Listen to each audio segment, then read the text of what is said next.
Smart play, or tried to make a smart play, but he actually was trying to get the ball to his tight end. He thought he was trying to get it to Hollister, 48. Watch it from from the back angle that we're about to show you.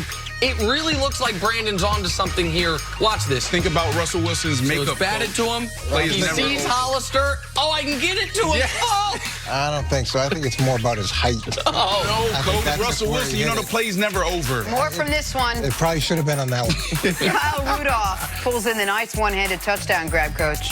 Yeah, I love Kyle Rudolph as a player, and to see him be more productive in the past month or so has been really good to see. I think this was his 6th straight game with a touchdown catch. That's a hell, man. That's some big soft hands right there, Brandon Marshall. See, he's tough. He's tough. Now those other heavyweights, I don't know about. He's tough.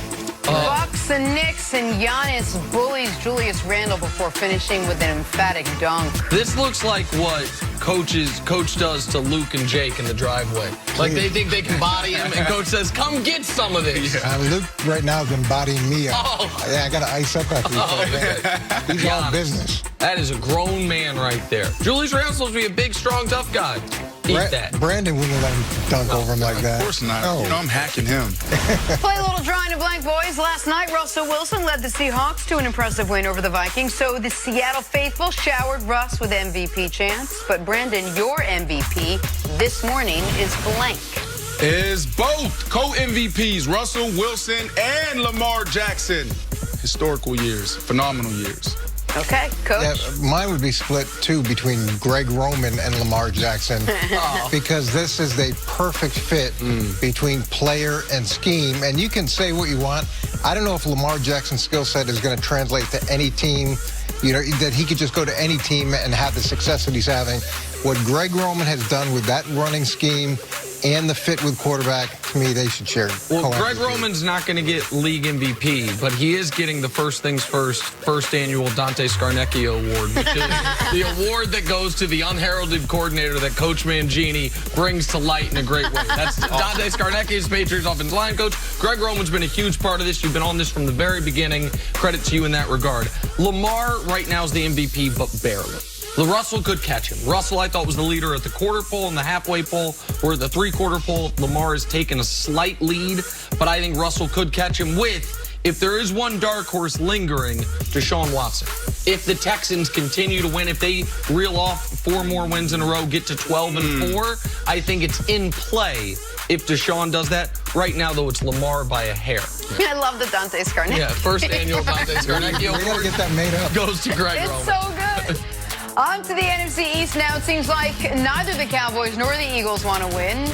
But by rules, someone has to win the division. So Brandon, the winner of the NFC East, backing into it slowly, will be blindfolded who?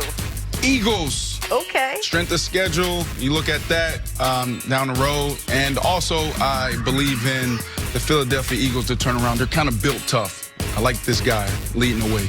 Yeah, I'm going to go with the Dallas Cowboys. I was on the Eagles for a long time, and I do like their experience and their resilience to some degree.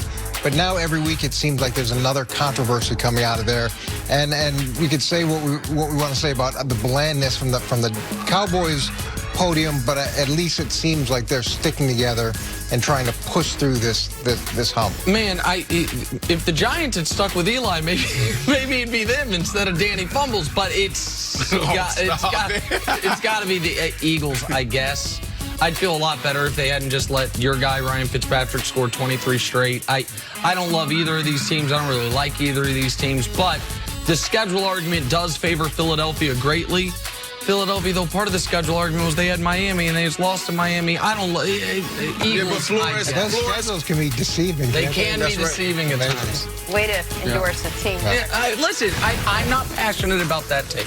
And we all picked up on that. Tom Brady and the Patriots offense not performing. Dumb receiver should have grown. Up to their standards.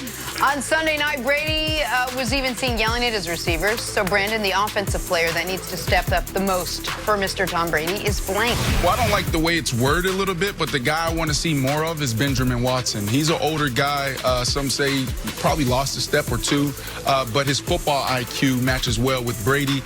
Being able to get in the right holes at the right time, he can still do that. I played with him in New Orleans last year, and this guy is a freak. True pro. He's He's a freak.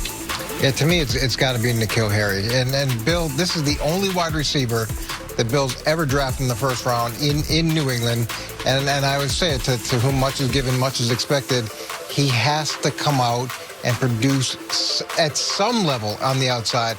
I know he had the one touchdown, but his development needs to be accelerated. And if they can get something out of him, then I think that's going to open up a lot of other windows. I mean, and N'Keal did have a pretty sensational touchdown catch against the Dallas Cowboys the week before, which was the deciding margin. I'm going to go with Sony Michel. 3.5 yards per carry, on pace for about an 850-yard season, way down. Tom Brady's going to need someone to step up who he can hand the ball to, because the passing game right now is in such disarray. So I think the Patriots last year, what did they go to at the end of the year? More of a run-based offense. Now, they had a better offensive line. They had Gronk. They had James Devlin. So they were more suited for it. But Sony Michel needs to be better. You mentioned too much is given, much is expected. The player drafted one spot after Sony Michel in the first round was Lamar Jackson. Player drafted a few spots after him was Nick